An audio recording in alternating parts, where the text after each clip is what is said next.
Et B, ça faisait 3-4 jours que j'avais plus fait de vidéo. Parce que ça fait 3-4 jours que je fais pas grand chose. Ça fait 3-4 jours. Oula, je pense qu'on verra mieux là. Ouais, mais c'est pas droit. Là, je pense que ça va être plus droit. Ouais, ça fait 3-4 jours que j'ai un mal de tête de fou, que j'ai du mal à me reposer, que je fais des cauchemars la nuit et que je dors pas bien, tout simplement. Je dors pas bien, donc ce qui se passe, c'est que je me réveille à 4-5 heures du matin pendant 2 heures. Je regarde des vidéos sur YouTube, je lis et je me rendors et je me lève à 11 heures midi et je suis claqué, je passe la journée à pas faire grand chose. Je sais pas si les effets des antidépresseurs. J'ai fait 7 jours à 25 mg de Zoloft. Là, quand j'ai commencé mon 10e jour à 50 mg de Zoloft, c'est là où j'ai commencé à aller pas bien. Donc j'ai eu les mal de tête, cauchemars, insomnie, et j'ai aussi eu l'anxiété qui est montée de ouf là d'un coup, alors que j'allais bien la première semaine. Là, ça va pas bien. Alors je sais pas si c'est le fait que je vais reprendre le travail dans 3 semaines qui me stresse, ou si c'est les médicaments qui me font ça, ou si je suis juste malade et j'ai quand même autre chose. Je sais pas du tout. Mais sur les derniers jours, c'était vraiment compliqué. J'avais même pas la force de faire une vidéo YouTube. Là, aujourd'hui, j'ai un peu repris de l'énergie. Et en plus de ça, il y a un truc que j'ai remarqué, c'est que quand je fais des vidéos YouTube, donc je raconte un peu mon expérience, mais c'est difficile de pas dériver dans le fait de donner des conseils aux gens. Le problème, c'est que j'en discutais avec un ami, c'est que je m'estime pas du tout avoir les compétences pour donner des conseils en psychologie ou en médication ou tous ces sujets-là. Je n'ai pas du tout les compétences, hein. Moi, je suis pas médecin, je suis pas psychologue, je suis pas psychiatre.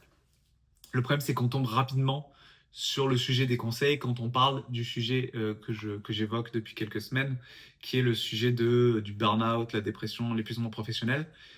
Et donc, je navigue entre deux eaux où je raconte mon expérience et je veux quand même pas trop donner de conseils. Je veux pas trop que mon expérience soit vue comme la norme et qu'il faut écouter ce que je dis et prendre le même chemin que moi. Parce que je sais que chaque cas est différent et que chaque cas mérite sa propre analyse et que c'est des experts du sujet qui doivent le faire. Donc, c'est un peu, ça a toujours été le problème parce que j'ai toujours aimé parler de santé mentale, mais ça a toujours été le problème où j'ai vite fait face à un mur où j'ai pas les compétences, où j'ai pas l'expertise nécessaire pour que ce que je pense ait une quelconque valeur, selon moi, auprès du grand public. Donc ça me démotive et donc j'arrête rapidement de créer du contenu sur le sujet. Alors pourtant ça me plaît quand même.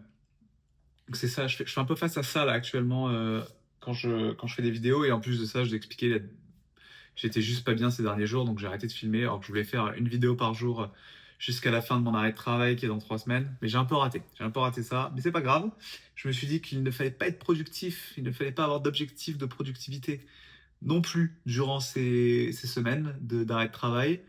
Donc, le fait que je ne fasse pas une vidéo par jour, bah, c'est pas grave, tant pis, j'essaye, je fais les trucs, je vois ce qui me plaît, je vois ce qui me plaît pas, et j'avance en conséquence. Mais donc, ces derniers jours, j'ai regardé la série Samuel sur Netflix. À la base, je crois que c'était une série qui était sur Arte il y a quelques années. Il me semble que Netflix a racheté les droits il y a quelques mois et que maintenant c'est sur Netflix. Samuel, c'est 21 épisodes ou 22 épisodes de 4 minutes. Donc, c'est très rapide. Je l'ai regardé en 2 soirs.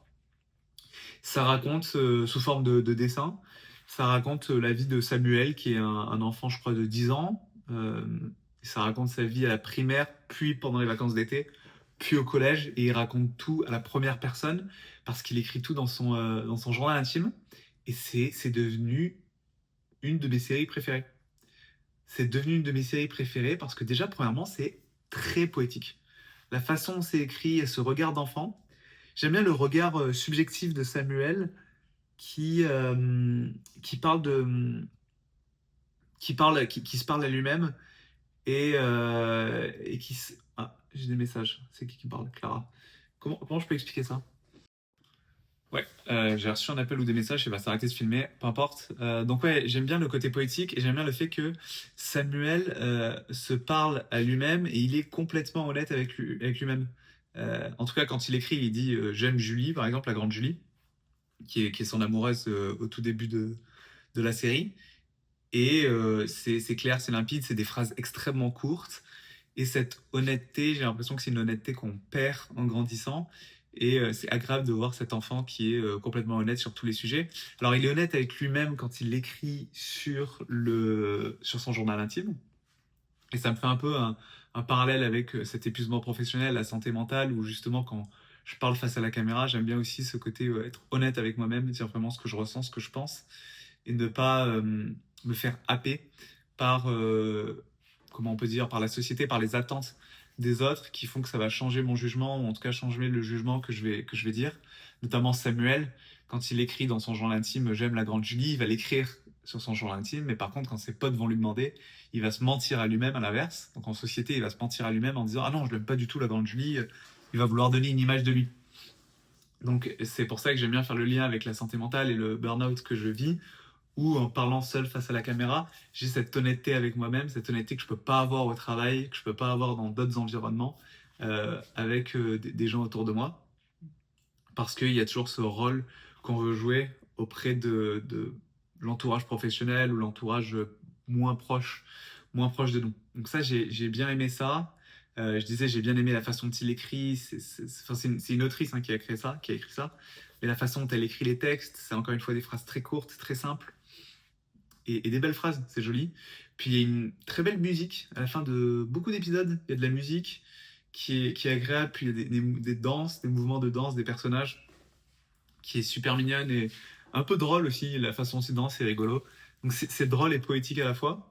J'imagine que un poème peut être drôle, donc je vais rester sur le c'est poétique.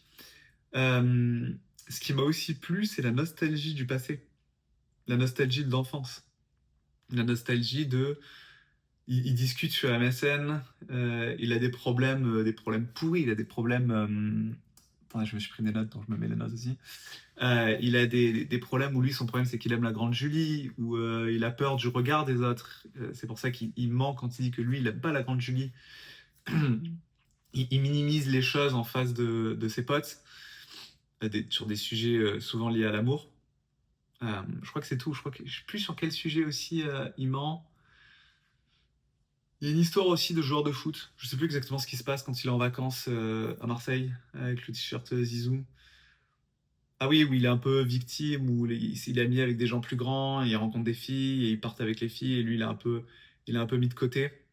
Donc ça aussi, ça le rend pas bien. Donc ça rappelle un peu des problèmes de l'enfance, des problèmes un peu moins compliqués que les problèmes qu'on vit en tant qu'adulte. Et j'ai bien aimé ce côté nostalgique. C'est un côté qui est agréable dans la série. En plus, ouais, MSN, je disais, tu retrouves MSN, tu retrouves des musiques d'avant qui sont cool.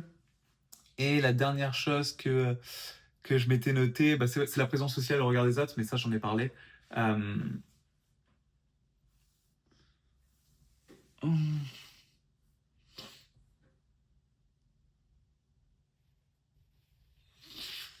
Ouais, c'est ça. Samuel, il souffre du regard des autres. Il a 10 ans. Il apprend à savoir qui il est. Il se construit.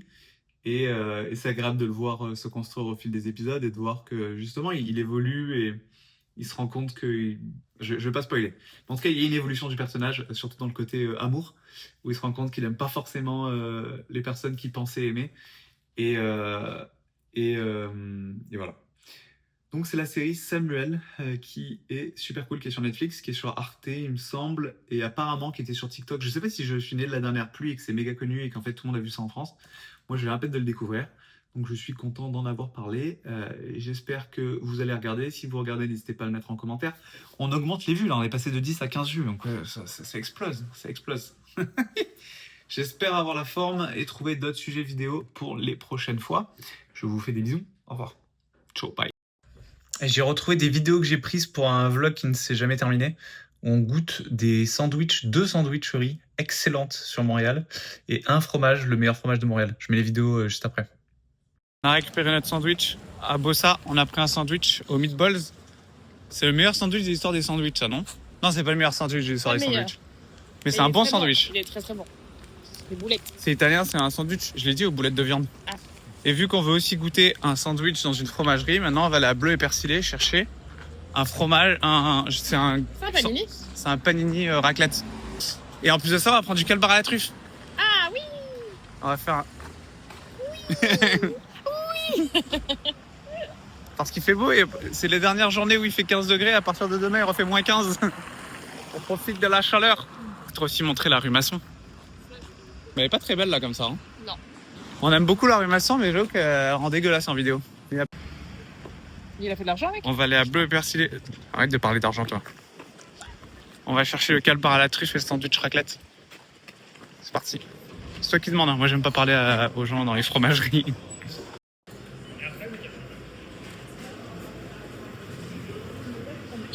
On va le rajouter dans le sandwich. De On quoi? pourra mettre du calbar à la truffe dans le sandwich. On n'entend pas ce que tu dis. On pourra mettre arrête de me filmer d'aussi près. On pourra mettre du calbar à la truffe dans le sandwich. Le calbar, c'est un fromage qu'on a découvert. C'est un fromage suisse à la vache, fromage de vache, qu'on a découvert il y a quelques années. C'est un pote Corentin qui nous l'a fait découvrir. Et c'est excellent. C'est vraiment excellent. Mais là, on va goûter avec vous. Genre, je vais vous montrer, c'est trop beau. C'est trop bon. Alors, en fait, le truc, c'est que vous ne pourrez pas goûter, vous. On repart avec notre sandwich et notre calbar. Ils sont bons. Ils sont très bons. Et le petit calbar. Je peux le croquer? Croque-le, vas-y.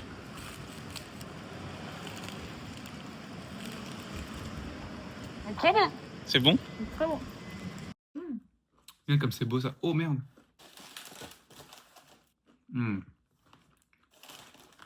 Mais les boulettes, elles ont un côté farineux, mais bon farineux. Et il y a un côté piquant aussi parce qu'il y a des petites... Oh putain, ça pique. Ça pique de ouf. Tu es sensible, hein? C'est des piments, c'est quoi? Bah, je crois qu'il y a des poivrons piquants. Et un C'est peu bon, piquants. mais c'est bon. Hein. Mais je crois que tu peux demander sans piquant normalement. Maintenant, on passe au sandwich de bleu et persillé. Il y a quoi dedans? C'est moutarde, cornichon, rosette et fromage. Mais il est beaucoup plus petit, par contre, il est tout fin. Il est tout fin, mais il est bon. Ah, mais il y a des cornichons, moi j'aime pas les cornichons. Donnez-moi. On sent grave la moutarde. Mais on sent principalement la moutarde. Et le fromage aussi.